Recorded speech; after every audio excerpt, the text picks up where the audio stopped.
Okay. So, yun. Let's start with our lecture. So, by the way, class, last time I already mentioned during our first meeting that all of the recordings will be uploaded sa YouTube instead of saving it on a OneDrive or Google Drive that will be shared out kasi napupuno kagad yung Google Drive, hindi kasi malaki yung memory nun. So, I will be sending later the links of these recordings. Then for the class representative, in case that I failed to upload it until Monday, please let me know. Kung sakali lang na ma-miss out ko kasi medyo marami lang din akong ginagawa. Okay. And then before we start discussing this one, so it has come to my attention that every MWF you are not available. Tama ba?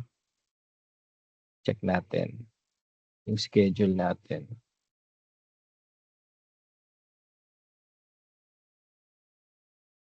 Kasi I think may mga nag-o-OJT. I would like kung araw ba yung isa nating session.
So, section nyo ay 6. O, Wednesday yung isang counterpart schedule. Class, ano ba talagang oras ang nasa schedule nyo? Is it 10:30 or is it 9:30?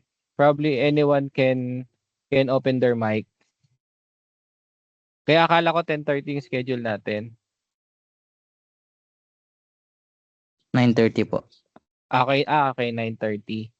Sige, if that's the case, sige, let's ano na lang. Let's meet at 9:30. However, check na natin yung ano, yung room assignment. Sa room assignment, naka 9:30 din ba tayo?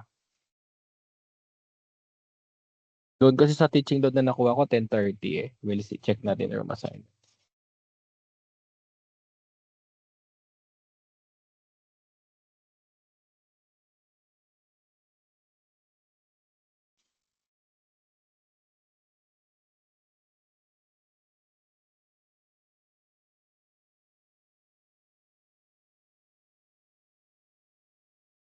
Mhm. Naghang. Anyway, sige, balikan na lang natin yan mamaya once it's available. Ay, hindi.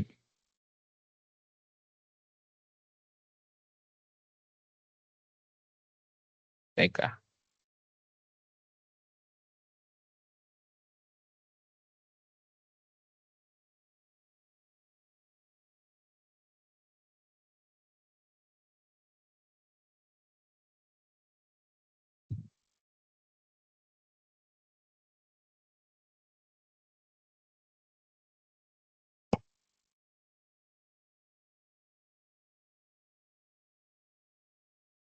Wait lang, class ah.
Ayun, just ayan.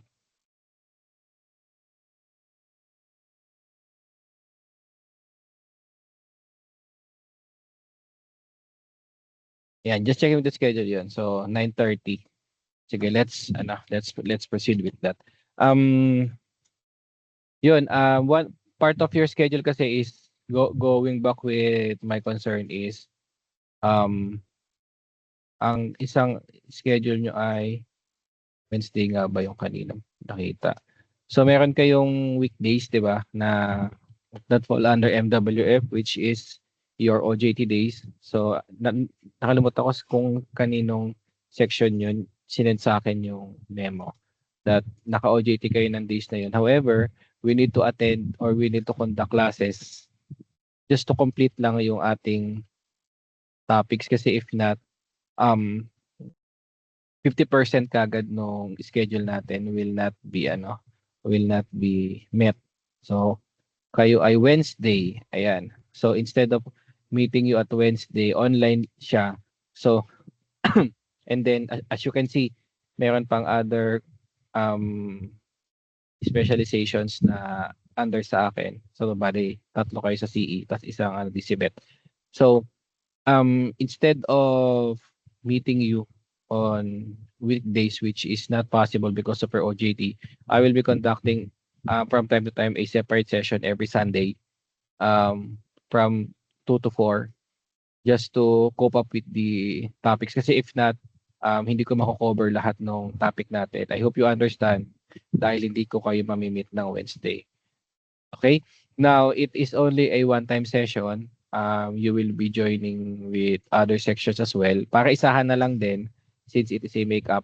And at the same time, hindi siya required pasukan, walang attendance, pero it is recommended for you to join um, during live session so that you would be able to ask questions kung meron kayong questions in terms with the topic.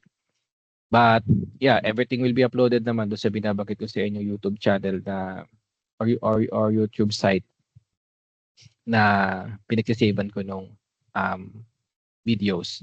Okay? I hope clear tayo doon and then um yun next meeting we will conduct face to face na so cycle B tayo, 'di ba? So ayun, unless there would be any announcement from the department. So we will stick doon sa schedule natin if it is cycle A or B. Okay, so let's go back or let's proceed with the topic rather. I will give you a quick review on how are you going to assess or check the plans that you will be submitting to me for approval. So last time I mentioned that after I approve your plan, make sure that your section has a G drive that you can save your drawings so that everyone can see para maiwasan natin yung duplication. Once na nandun na yung sa inyo, hindi nyo na pwedeng gamitin doon sa mga magpapa-approve para paunahan. Okay? So, this is an example of a plan that I will be using for reference. Loading lang. Yeah. So, asan ko yung mga naka-open?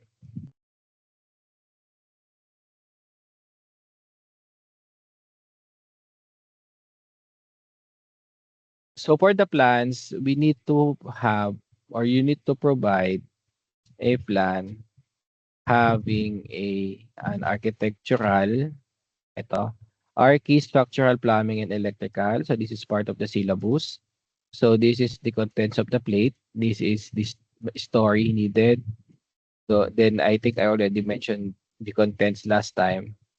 And just to make sure that everything in here is available. If you have any question, please reach out. Di ko na siya ulitin ito kung ano-ano pa man nito. Pero if your groupmate attended the session last time, so alam na naka-group nyo yon. If not, just reach out na lang sa akin para tsaka ko na lang i-discuss ulit. Then it is a group of 5. Okay. With the plan, so for example, this one, okay? So basically, all of plus, normally kompleto naman yan from architectural, plumbing, electrical, structural, and so on. So, indicated on the lower right-hand side of the drawing is a letter that corresponds to the discipline and together with the sheet number kung pang ilang sheet na siya throughout the drawing package. So, like this one. So, A, so that's architectural. S, structural. P, plumbing. E, electrical. Then, may mechanical dito ako nakita. May mechanical. Ito, electronics. Ayan. So, let's go with our architectural. So, architectural, as you can see here,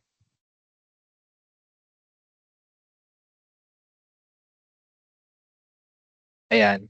So, it indicates the floor plan, the ceiling plan, and then the elevation. So, dito sa architectural, ang ipapa-estimate ko lang naman sa inyo dyan is yung mga paints, yung finishes, isasama na natin yan sa gagawin natin throughout the semester, including your roof finishes, yun lang, paint tiles, tapos your finishes. Then, the rest, hindi na natin isasama. So, you need to use this to estimate those like sa plan, sa tiles, so just get the area and so on. Sa paint, same din. Kung pipinturahan yung wall, you need to refer to elevation para sa dimensions kung gaano kataas yung pipinturahan. Since may plan, so makukuha nyo na yung wall height and so on. Okay? So that's for the finishes. Sa bubong, makikita nyo dito yung slope sa roof plan. And then, doon sa framing plan, makikita niyo yung direction or kung gaano kataas. Later, yung roof framing, nandun yun sa, or details ng roof framing, nasa structural yun, para malaman nyo kung gaano kahaba talaga itong bubong na paglalagyan, and so on. So, that is for the architectural. One thing to note on this elevation, you would be using this for you to identify the height of the column. So, ito yung magiging reference nyo. Kasi sa structural, walang indicated na kung gaano kataas yung isang floor. For you to know the height, so check nyo lang sa elevation. Makikita nyo. However, this elevation only shows the level from the NGL or the finished floor or FFL or finished floor elevation. So, kailangan kapag ka nag-estimate kayo later ng concrete, kasama yung nakalubog na portion. Okay, so that is one of the consideration whenever you do the estimate of concrete. Now, let's jump to the structural. Elevation again. Schedules and doors and windows, hindi siya kasama sa estimate. Yan. Sa structural, so one of the things that you need to check is the notes. Whether it is a general note indicating the specification. Make sure that the plans that you will be securing has its own specifications. Normally, yung specifications indicated sa plan, tapos there is a separate document noting the what do you call this? The specs no mismong plano. So nakahiwalay siya. Mas detailed yung naka-save sa separate file compare with this one, pero using this you would be able to estimate yung ating plan. For example, if you are tasked to estimate concrete, one of the things that you need to consider is to identify what is the compressive strength or the mixed proportion of the concrete. Now, with this, okay, so normally, isa lang naman yung mix ng lahat ng footing, columns, beams, slab on grade. However, if you are tasked or if the plan is tasked to separate the PSI of footing sa column, for example, pag footing 4,000, pag column 3,000, so dapat nakahiwalay yung estimate niya. Hindi mo siya ito total doon sa mga 3,000. Okay? Yun yung gusto kong i-emphasize doon. But if you're going to consider the mixed proportioning, once you've converted the volume of a certain PSI to a certain mixed proportion, let's say yung 4,000, kinonvert mo na sa 7 sand gravel ratio, ganun din itong mga 3,000 PSIs. So kapag meron ka ng number of bags of cements, pwede mo na siyang itotal lahat. Okay? Yung sa PSI kasi, pag nakahiwalay, consideration natin yun kapag o-order tayo sa batching plant or sa ng ready mix. Okay? So for example, 3,000 PSI, I think meron akong pinepare dito.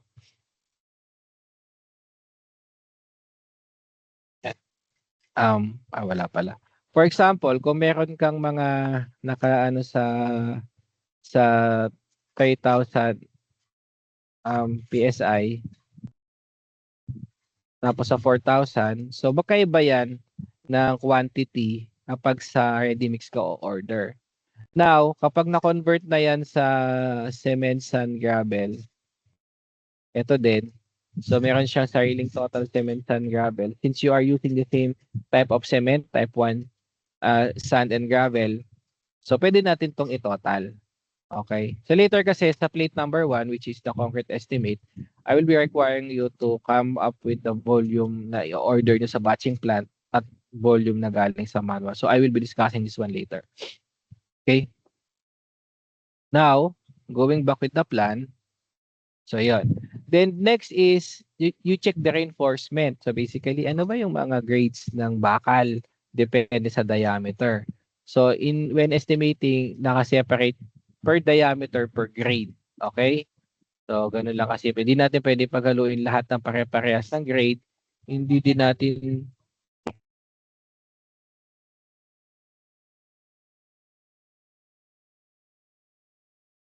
So, hindi natin pwedeng pagsamasamahin lahat ng may magkaka-same na size, tapos magkaka-same na grade. Kailangan magkakahiwalay sila. I think straightforward naman siya when you segregate the quantity for those.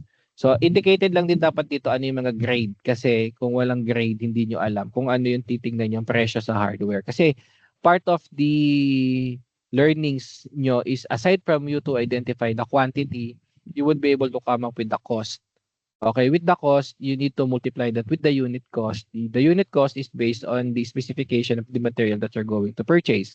So if it is grade 33, so iba yung presyo niya sa grade 40 kahit pareha silang diameter, sabihin natin 16. Okay, so please take note on that one. And then, for the masonry, it is indicated here kung ang masonry ba natin is load or non-load bearing. So magkaiba ang presyo niyan. Magkaiba din ang sukat. Tapos, indicated here also is the plaster, the mixture ng plaster. Okay? Ayan. So magkaiba yung mixture ng plaster sa mixture ng concrete. Magkaiba sila ng table. So later we will be discussing those kapag nasa masonry na tayo or pag nasa concrete na tayo. Another one is the structural steel. Yung information dapat meron din kayo nito. Ano ba yung FY ng bakal na bibilhin nyo para alam nyo yung pepresyohan nyo. Okay? Normally, whenever we go to hardware, kailangan normally magtatanong tayo, meron po ba tayong mill certificate? Okay? Yung iba, bibigyan kayo niyan pag umorder kayo. Hopefully, makahingi kayo ng mill certificate kahit hindi kayo mo-order. So, when you do the canvas sa hardware later, that I will also expound in explaining. Ang gawin yung strategy same with the batching plant or kahit saan ang ika-canvas nyo. Assuming na may gagawin talaga kayong project, tapos kailangan yung mag-come up sa parang assumption na kunwari hindi siya plate kasi pag sinabi niyo may plate po kami, pwede po magtanong. Sasabihin sa inyo, ay hindi, abala ka. Baka di kayo pansinin. So, ang gawin yung diskarte, sabihin nyo, may itatayo kami ganitong ganyan. So, ika-canvas lang namin sana kung magkano itong mga to. Galingan nyo na lang magpanggap. Kasi basically, ganoon din naman ginagawa pa nagka-canvas. Although hindi na nagpapanggap. Okay? So, part kasi yun. Kailangan nyo kasi makakuha na unit cost. Later, I will explain it further. Now, and also, itong foundation normally wala naman ito. Pero this foundation only indicates yung properties ng soil. Tapos may kinalaman to sa design. So wala siyang kinalaman sa estimate. Pero minsan may foundation naka-indicate gaano kalalim yung mga excavation. So okay lang siya. Basta Lahat ng information na kailangan nyo dapat nandun sa plan na titingnan natin. Okay. Another thing is the plan. So we have the plan, the framing, floor framing, and so on. Wait lang.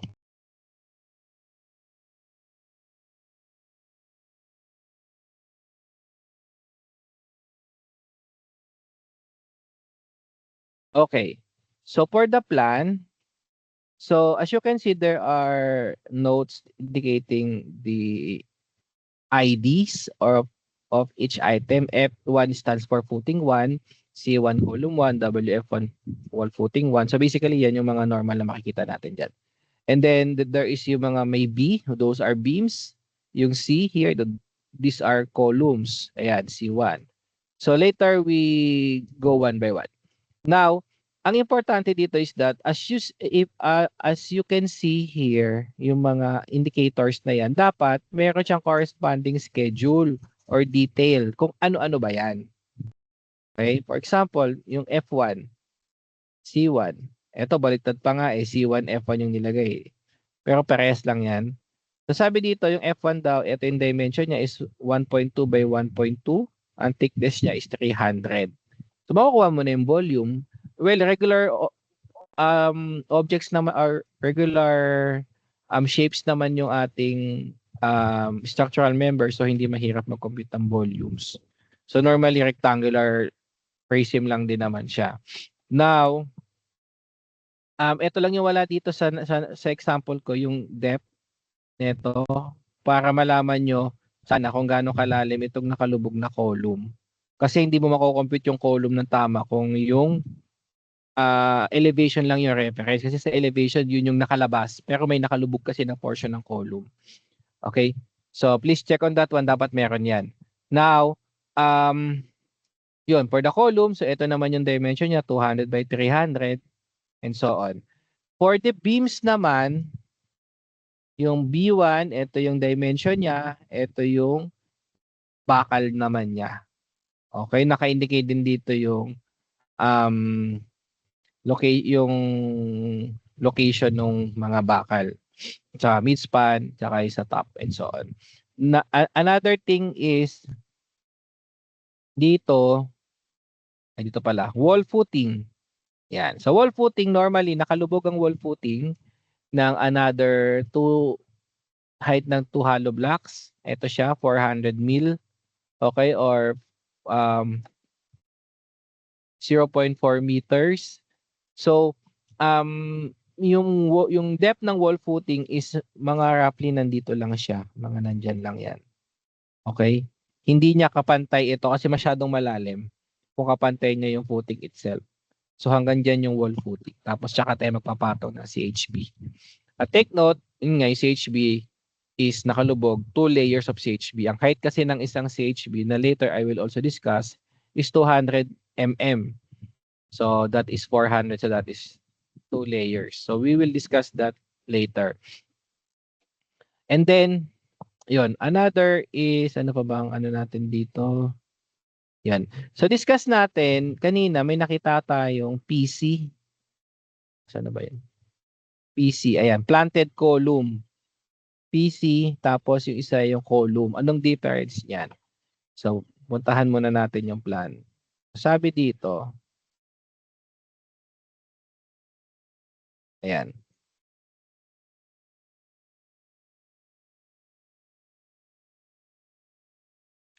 Meron na tayong PC sa point na to. Take note, sa kabila, walang column. Ibig sabihin, ang planted column is connected lang sa beam. Hindi siya connected sa footing. Okay, ang column natin yung mga C1, 6. 6 kasi yung footing. 1, 2, 3, 4. Ito, C1. Saan yung C1? Nawala yung C1 dito. Dito dapat meron pa yung 4, 5, and 6. Okay? Now, with that, so meron tayong additional column sa gitna which is planted. So pakita natin ano bang concept behind that. Ito. So, yung iba, ang plan, meron silang legend or iba't ibang itsura ng column. Pwedeng squared na naka-X, squared na nakaguhit ng ganon, square na plain lang or square na shaded. Okay. Okay, pero normally tatlo lang naman yung kukunin mo diyan. So sabihin natin this one, and this one. So ito, tsaka ito lang. So pag shaded, pag yan yung nandun, tas based sa legend, if it is continuous, ang ibig sabihin yan, from the footing, tuloy-tuloy siya hanggang sa taas, hanggang sa kasunod na floor kung saan siya continuous. For example, you are looking sa second floor na sa second floor plan. Buhayin natin to. Sulatan yan. Ayan. Kunwari, ito yung second floor, di ba? Ito. Yung dinowing kong parang naka-isometric na rectangle. Pag tiningnan mo yan, itong column dito, those are continuous. This one. Ayan. Kasi tuloy-tuloy. Ibig sabihin from second floor, tuloy-tuloy pa siya sa taas. Pag sinabi mong planted column, sabihin natin nakaganito. Ito, ganito yung tsura niyan. Ayan. Meron tayong beam here. Tapos, maglalagay tayo ng column na patong sa beam. Yan ang planted column. Pag sinabi naman natin discontinued column, yung column, let's say balcony, puputulin na natin yung column kasi wala na siyang continuity sa taas. Okay, so putol na siya. So kaya may X, discontinued column. So yan yung mga item na i-check nyo. Kasi kapag kinonsider nyo na, hindi tuloy-tuloy ito. So baka mamaya, hindi pala siya continuous, planted pala siya. Ibig sabihin, wala siyang column sa baba. Baka mamaya, hindi pala siya continuous, discontinued na siya, hindi na siya tuloy-tuloy pataas. So pag nag-volume kayo, sobra yung mako-compute nyo sa actual, sayang yung material na mapapurchase. Okay, so yun, please take note on that one. Okay, so ayun. And then, let's go back with the plan.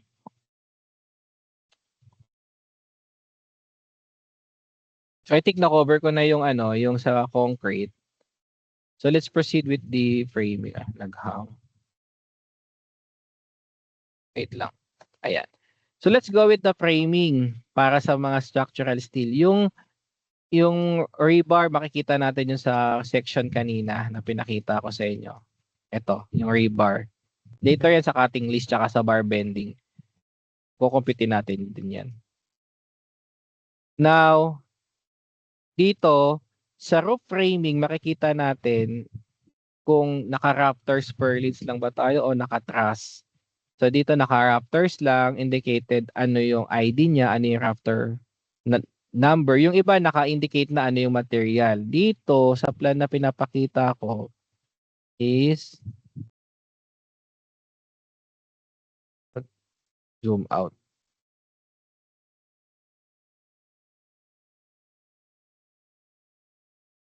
Dito indicated ano yung size ng purlins. Ayan, naka-indicate dito. So yun yung ika-canvas nyo. Si rafter naman, you check the detail. You check the detail. Ito, katulad dito, may rafter detail. So indicated yan. Ano yung size niya. Tapos may mga notes. So basahin nyo na lang. Make sure na kompleto yan sa mga titingnan nyo ang plano. Kailangan pala, class, yung plan na makikita nyo ay may roof framing. Hindi pwedeng roof deck lang tapos walang roof framing. Kasi kailangan makapag-estimate kayo ng structural steel. Okay?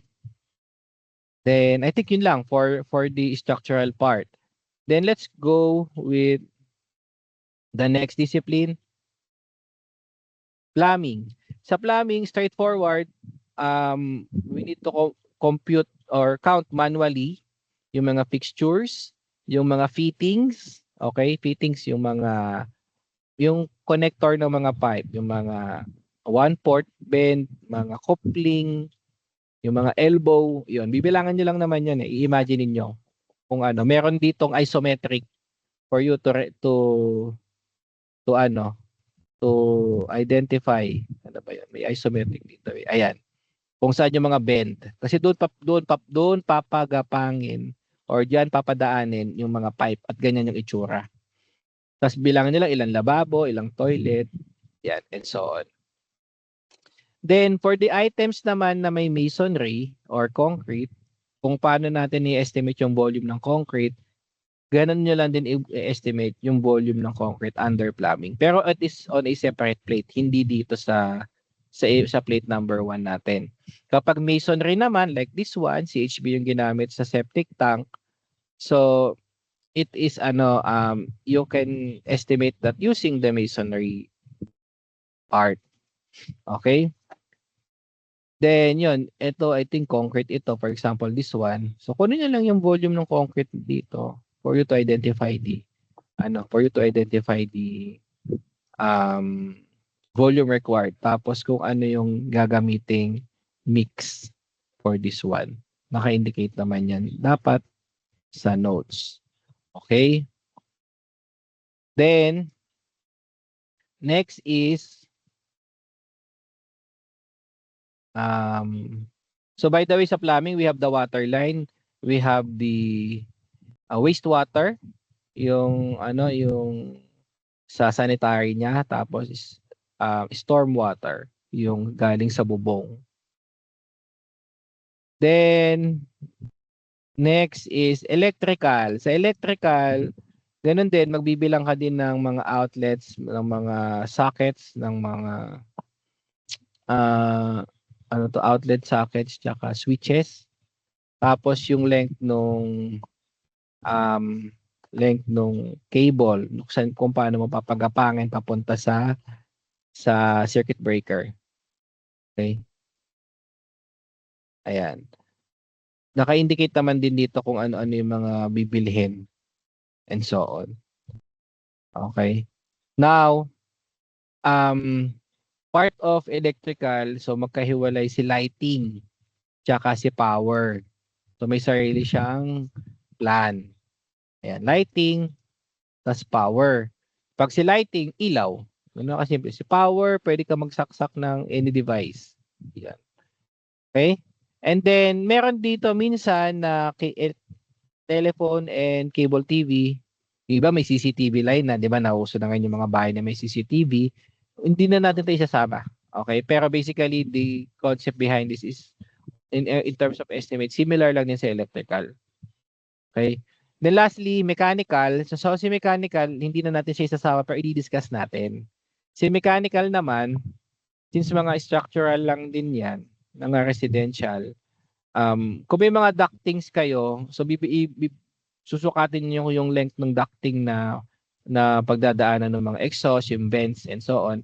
Pero dito, normally, pag residential ang mechanical lang natin is air conditioning unit. Okay, like this one, i-indicate dito ano yung air conditioning unit. Ganun lang. Okay? Ayun, so I think that's it for the plan. So it's just a quick review how do we read and how do we check yung plans na isasubmit natin. I-email nyo lang, i-message nyo ako sa Facebook or sa Teams kung wala pa kayong plans for approval or to be approved para ma-check natin and at the same time maano natin yung plans nyo. Maunahan nyo na yung iba. Okay? So let's proceed with the concrete estimate. Ay, class, may question pala. Doon sa plan. Wala? Walang question? Ay, wala Sige. So let's proceed na with the estimate. So actually straightforward lang as I mentioned since most of the structural members are regular in shape. So madali lang yung formula. So just get the volume and then ayun na, that's it. So that's the volume of the concrete ng i-consider nyo sa batching plan. And then there's a multiplier for you to identify how many cement, sand, and gravel is equivalent doon sa volume ng concrete natin. Okay, so let's say we will estimate this footing. So 1.2 by 1.2 by 3. So 1.2 by 1.2 by 3. So ang isang footing daw ay 0.3 yan. Is 0.432. So puntahan natin yung plan.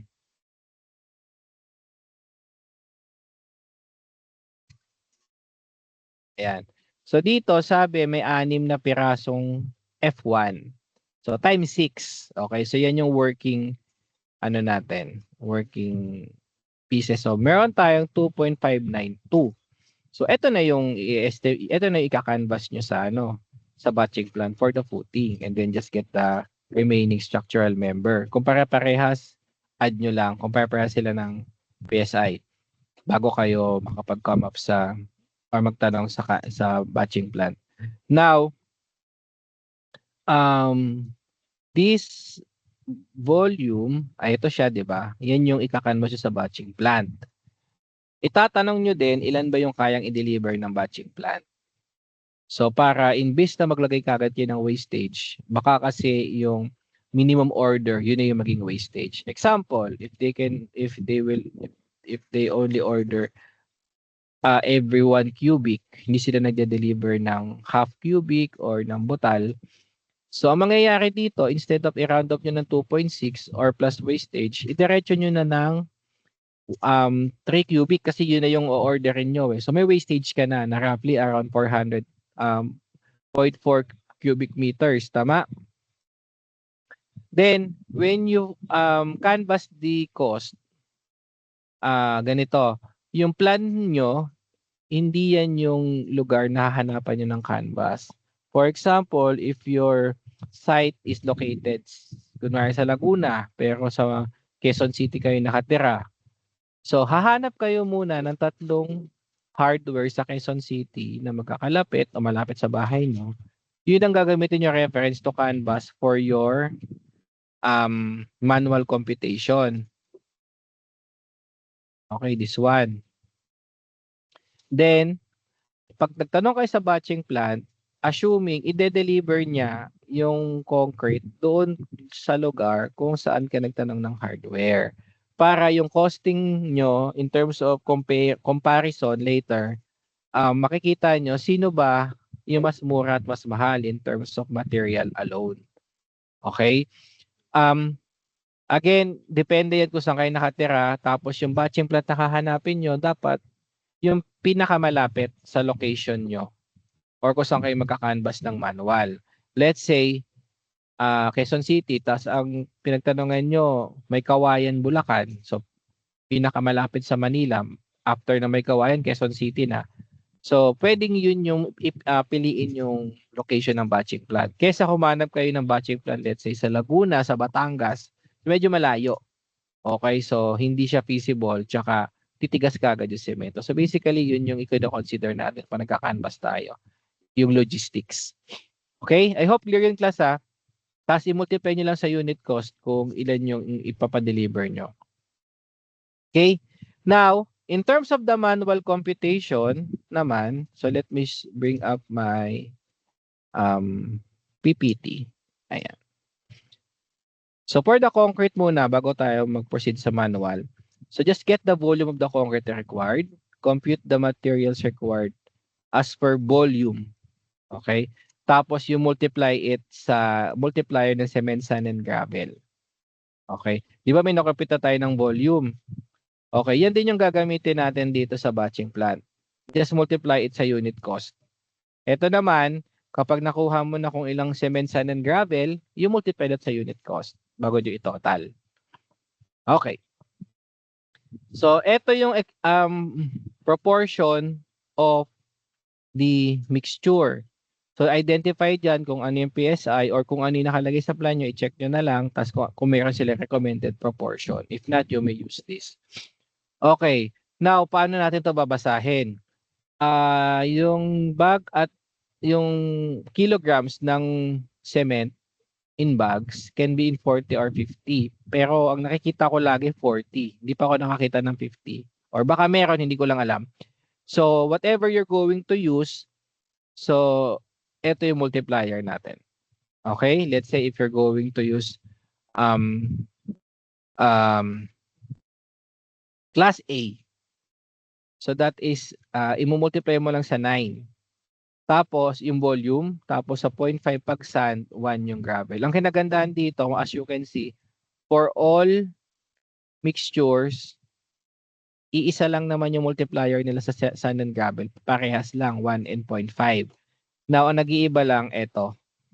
Sa quiz, ibibigay ko naman yan. Pero siguro pa nag-exam kayo sa departmental, kabisaduhin nyo kasi baka hindi ibigay. Now, para saan itong proportioning? Sa actual, okay, sa actual, pagka naghahalo na sila, ang ibig sabihin yan, isang bag ng semento,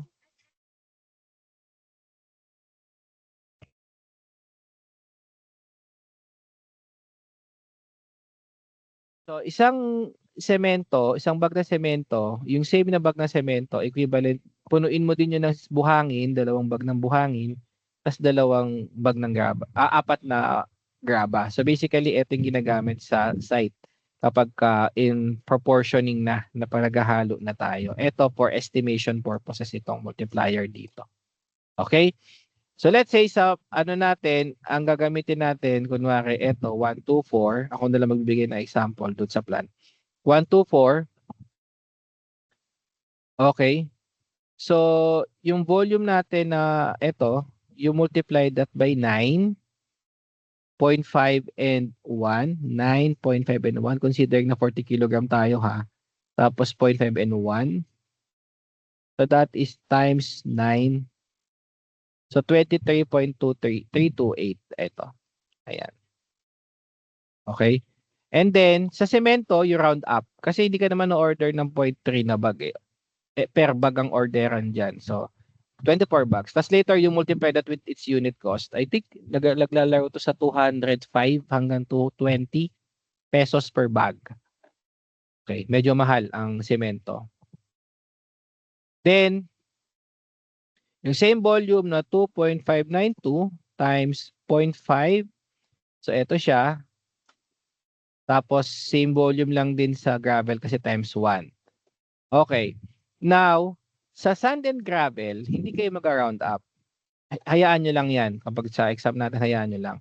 Now, for the wastage, ang magandang application dyan sa pagkamaliliit is that yung wastage na gagamitin nyo is based doon sa kayang i-deliver. Kasi kunwari, ang kayang i-deliver ng hardware is ang elf nila is 1 cubic ang laman. Pero nagde-deliver sila ng half. So order ka ng 1.5 buhangin. Tama? Isang elf tas kalahating elf ng buhangin. Ganon din sa graba. Isang elf ng graba tas kalahating elf ng graba. Kumbaga yung unang deliver nila buhangin, pangalawang deliver nila graba, pangatlong deliver nila hahatiin nila sa gitna yung ano. So kaya nilang gawin 'yon. Pero may mga cases na hindi divisible by 0.5 yung kayang i-deliver. For example, kung ang kayang i-deliver is 1.3. Sabihin medyo litan natin. 0.9, ayan na, 0.9 yung isang truck. Tapos hindi sila nagde-deliver ng half-half. Kung 0.9, so ibig sabihin, 0.9 is 1.8, 1.8, di ba? So para ma-deliver mo tong sand, kailangan mo ng 2.9. Yun nga lang, may wastage ka. Times na roughly around half cubic. Pero wastage mo na yun kasi yun yung kayang i-deliver sa'yo. Wala tayong magagawa. Now, dito naman sa 2.592 na gravel, so 0.9 times 3 yan. So meron kang wastage ngayon sa gravel na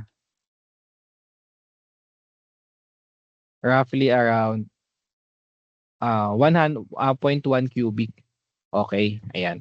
Yung sa malakihang mga projects, you can indicate around 1 to 5% wastage depende sa material. Hindi lahat ng material wina-wastage natin.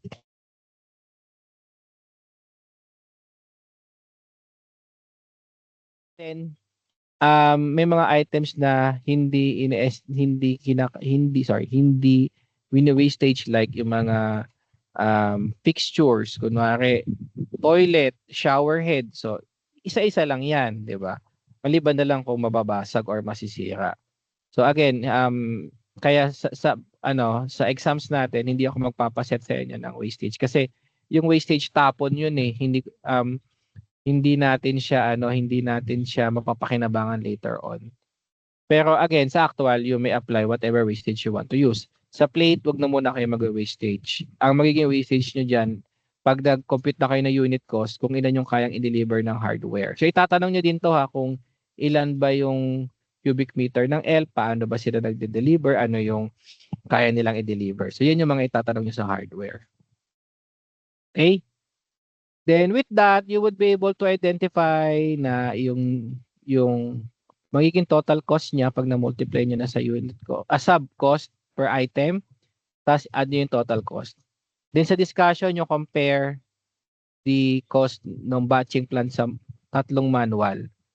And then part of it also, part of the discussion, kailangan nyo ipakita yung proof na nag-canvas kayo. So kailangan may pictures kayo sa hardware, isama nyo yun sa discussion. May picture kayo ng conversation or para any proof na nagtanong kayo sa batching plan. Okay? For the beams naman, pag nag-estimate tayo ng beams, so basically same lang din. Ang ano lang is that mag-grid to grid na lang kayo. For example dito, itong CB na to, itong grid na to, since lahat to CB, so kunin nyo na lang yung total length niyan. Ilan to? 8. Ayan, 8. Ayan, 8.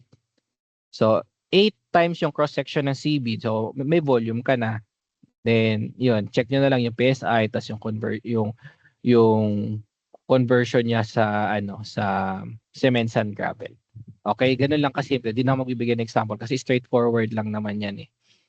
Okay, sa column, ay yung slab muna. Sa slab, ganun din. Kung corners na lang ng grid to grid, yung kuhaan nyo ng volume, tapos, yun yung i-multiply natin then sa cement sand gravel ratio. So makakuha ka naman ng volume kasi may area ka dito, then meron kang schedule ng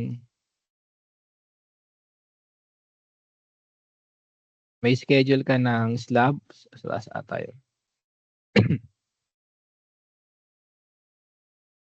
Saan na yung slab?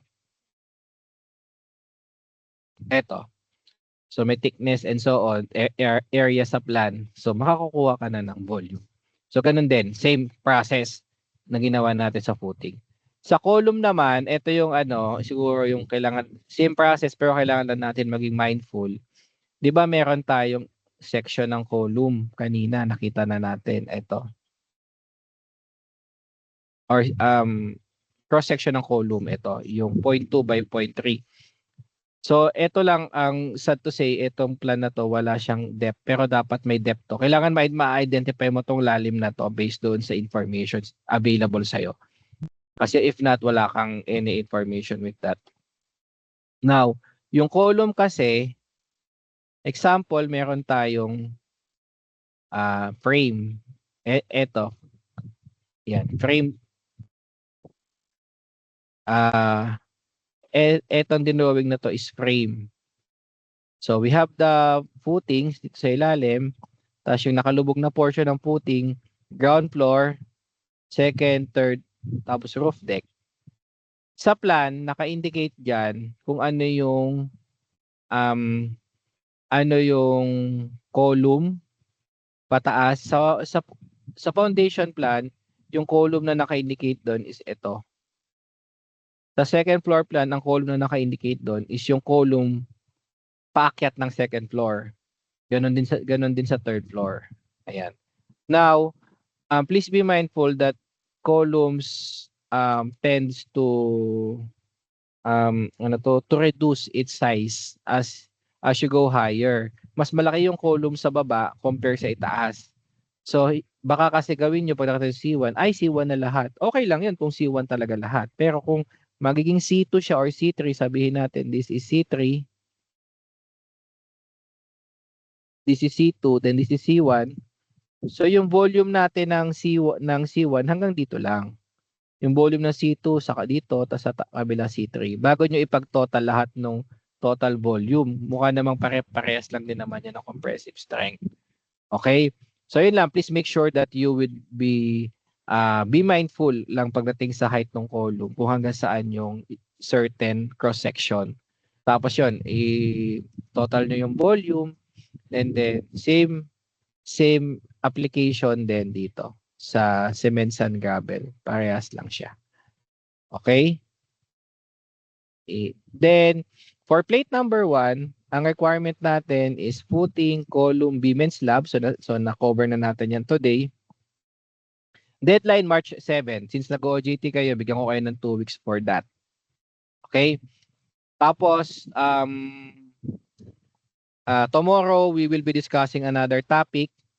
That's for plate number 2, which will be due on 14. Okay? So, may question ba, class, bago tayo mag-end ng ano natin today? So, I think na-cover ko naman na lahat. Let me lang din.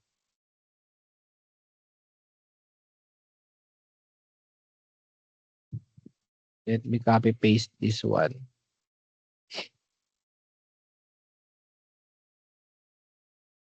Stop ko na muna yung recording. May tanong? Wala? Sure kayo walang tanong